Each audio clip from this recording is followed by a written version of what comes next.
আমরা এখন কিয়াকাটং-এ আছি।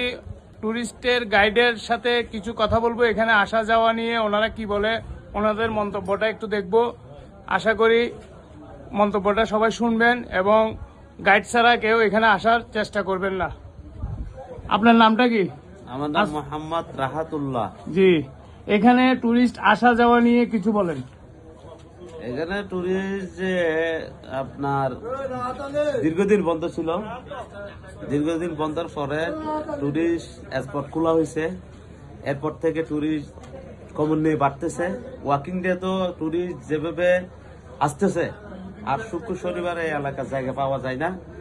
আর টুরিস্টরাও যারা বাইকার, এরা গুড, ভেরি গুড বাইকার। ওরা কিছু কিছু বাইকার ছাড়া সবাই ভালো করে কিউকাটং সাবমিট করতেছে, যাচ্ছে, দর্শনীয় স্থান ঘুরে যাচ্ছে।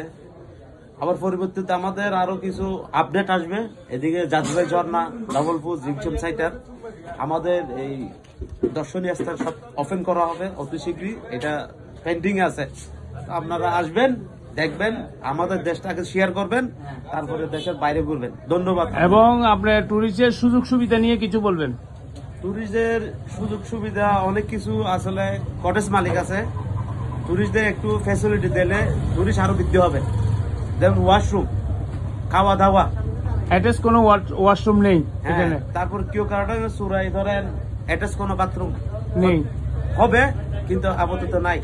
কিউকাটং কিছু আরো কয়েকটা বাথরুম বানার দরকার ছিল, খাবার মানটা আরো ভালো করার দরকার ছিল, তাহলে টুরিস্টরা একটু স্বস্তি পাবে। মূল্যটা আর একটু কমানো ছিল, মূল্যটা একটু কমানো দরকার ছিল।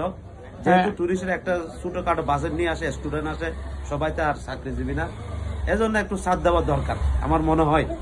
এবং আপনাদের এখানে আসা যাওয়া, আপনাদের খরচের বিষয়ে একটু বলবেন। আমাদের খরচের বিষয়টা আসলে ওইটাও ঠিক আছে, কেন আমরা এটা নিয়ে ফ্যামিলি ফালি। তারপরে চিন্তা ভাবনা করে যদি অন্য স্পট গুলো খোলা হয়, তাহলে আমাদের খরচ আরো একটু কমাই দিলে অসুবিধা নাই।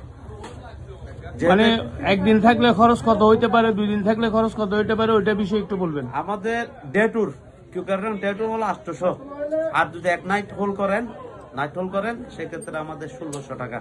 খাওয়া দাওয়া টুরিস্টদেরকে বহন করতে হয়, সবকিছু, থাকা খাওয়া দাওয়া সম্পূর্ণ টুরিস্টদের।